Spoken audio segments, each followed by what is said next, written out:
හැමෝටම මම වෛද්‍ය මනුජා පෙරේරා සංස්කාරක දුම්කොළ කර්මාන්ත අධ්‍යයන කේන්ද්‍රය ඒ වගේම ජ්‍යෙෂ්ඨ කතිකාචාර්ය කැලණිය විශ්වවිද්‍යාලයේ වෛද්‍ය පීඨය ඇත්තටම මේ මම නියෝජනය කරන්නේ ලෝකයේ රටවල් තුනක පිහිටවලා තියෙන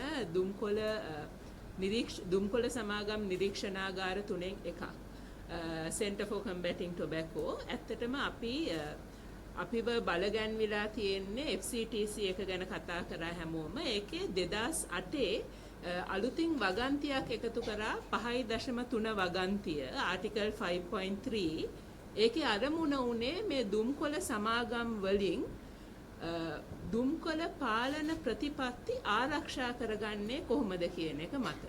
එතකොට ඊළඟ ස්ලයිඩ් එකට ගියොත් මේ වගන්තියේ තියෙන මූලිකම සංකල්ප 4ක් තියෙනවා. ඒකෙන් පළවෙනි සංකල්පය තමයි මේ දුම්කොළ සමාගම් වල තියෙන ලබැඳියාවන් පිළිබඳ ඝට්ටනය. ඒ කියන්නේ මේ ඒගොල්ලන්ගේ අපේක්ෂා සහ අරමුණු මහජන සෞඛ්‍යයේ අපේක්ෂා සහ අරමුණු එක්ක විසඳන්න බැරි ගැටුමක තියෙන එක. මොකද දුම්කොළ සමාගම් නිපදවන භාණ්ඩය නිසා මිනිස්සුන්ගේ සෞඛ්‍යයට හානි වෙනවා. ඒක ගැන කතා දෙකක් නැහැ. එතකොට මෙතන තියෙන මේ අපේක්ෂාවන් වල ඝට්ටනය විසඳිය නොහැකි. එම නිසා මහජන සෞඛ්‍ය ප්‍රතිපත්ති දුම්කොළ සමාගම් වල අතපෙවීම් වලින් ආරක්ෂා කරගන්න ඕන කියන පදනමේ පිහිටලා තමයි මේ වගන්ති අතුල් කරලා තියෙන්නේ. ඒකේ තව සංකල්ප 3ක් තියෙනවා. දෙවෙනි එක තමයි ඇත්තටම මේ රජයන් වග වෙන්න ඕනේ සහ පාරදෘශ්‍ය වෙන්න ඕනේ දුම්කොළ සමාගම් එක කරන ගනුදෙනුවලදී මහජනයාට වග වෙන්න ඕනේ කියන. මොකද මේ ලබඳියාවන් පිළිබඳ ඝට්ටනය නිසා. ඊළඟ එක තමයි රජයන් විසින් දුම්කොළ සමාගම් වලට බල කරන්න ඕනේ ඒගොල්ලන්ගේ ක්‍රියාමාර්ගවලදී පාරදෘශ්‍ය සහ වගකීම් සහගත ක්‍රියාවන් වල නිරත වෙන්න ඕනේ කියන එක. අවසාන ප්‍රතිපත්තිය තමයි මේ දුම්කොළ සමාගම් වලින් නිපදවල අලෙවි කරන භාණ්ඩය ලීදල්. ඒ කියන්නේ මාරාන්තිකයි. ඒක ගැන කතා දෙකක් නැහැ. ඒකේ මරණ අනුපාතිකය විද්‍යාත්මකවත් ඔප්පු කරලා තියෙනවා 150යි. කේස් ෆේටැලිටි රේට් එක 100ක් සිගරට් බිව්වා නම් 50ක් මැරෙන්නේ සිගරට් එකකින්ද. අනිත් අයගේ ජීවන තත්ත්වය පහත් වෙලා සෞඛ්‍යයට හානි වෙලා ආර්ථිකයට හානි වෙලා විශාල හානිදායකයන් ගොඩාක් තියෙන භාණ්ඩයක් තමයි මේ හදලා මේගොල්ලෝ අලෙවි කරන්නේ. එම නිසා කිසිම රජයක් විසින් මේ භාණ්ඩය නිපදවීමට සහ අලෙවි කිරීමට මේ සමාගම් වලට පහසුකම් නොසැලසිය යුතුයි කියන ප්‍රින්සිපල් එකේ සිද්ධාන්තයේ ඉඳගෙන තමයි මේ ආටිකල් 5.3 එක පිහිටවලා තියෙන්නේ.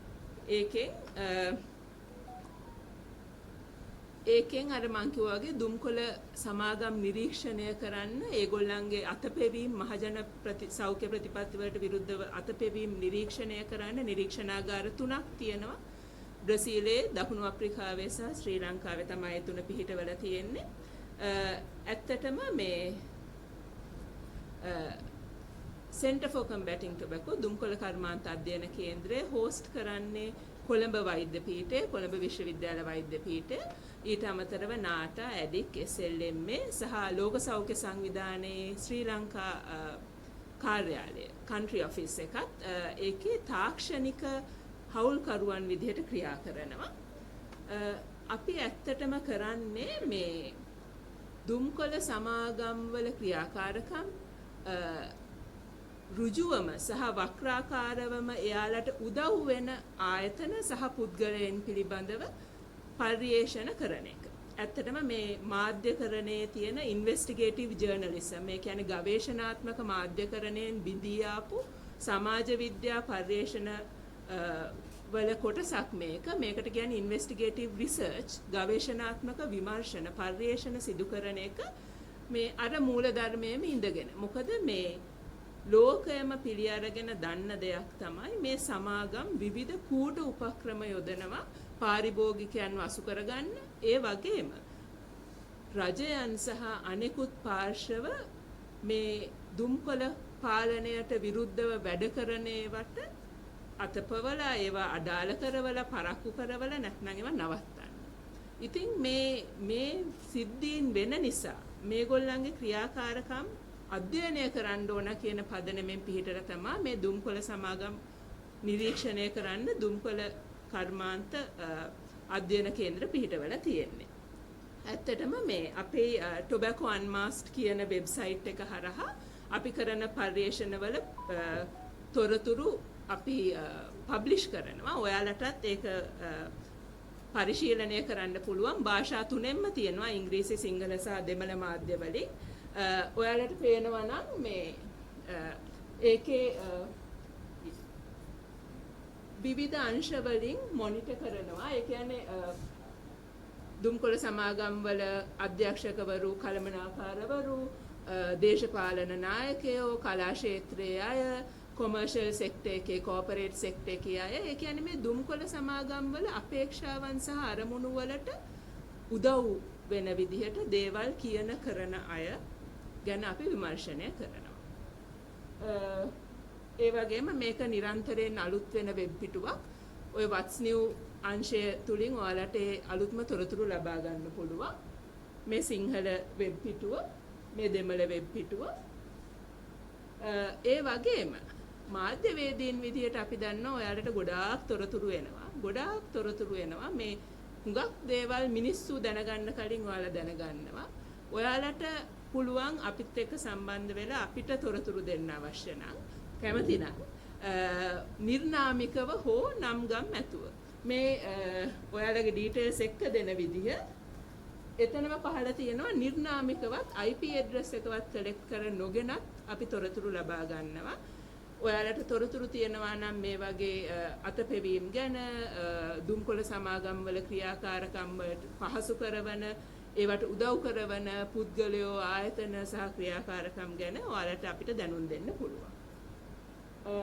ඒ වගේම මේ අපිට ඉස්සර ඇප් එකක් තිබ්බා. ඒක ඇත්තටම නඩත්තුව හරි අමාරු හින්දා අපි දැන් ඒක වෙබ්සයිට් එකක් බවට පරිවර්තනය කරලා තියෙන්නේ. ඒක ඊළඟ සුමානේ 2 ඇතුළත අපි ඒක නැවත ලොන්ච් කරනවා. මේ ඒකෙන් ඔයාලට පුළුවන් මැප් එකේ භූගෝලීය ස්ථානය ඇතුළත්ව එහෙම ක්‍රියාමාර්ග ඕනනම් දැනුම් දෙන්න හරිම ලේසියෙන් වෙබ්සයිට් එකට අපි ඒක යථාවත් කරාම ඔයගොල්ලන්ට නැවත දැනුම් දීලා ඒ ගැන දැනුවත් කරන්න. ඒකේ මෙහෙම කොටස් 3කින් ඒකෙත් භාෂා 3ෙන්ම රිපෝට් කරන්න පුළුවන්. ඍජු සහ වක්‍රාකාර අතපෙවීම්, මාධ්‍ය හරහා කරන බලපෑම්, ඒ වගේම ස්ථානීය තැන්වල, ඒ කියන්නේ මේ නීතිය කඩවීම, නාට ඇක්ට් එක අදාළව නීතිය කඩවෙන ඒවා ඔයාලා නිරීක්ෂණය කරන ඒවත් රිපෝට් කරන්න පුළුවන් හොට්ස්පොට් එකක් විදිහට. බොහොම ස්තුතියි. ඊළඟට ප්‍රශ්න උත්තර සැසියේදී මොන හරි ප්‍රශ්න තියෙනවා නම් බාර ගන්න.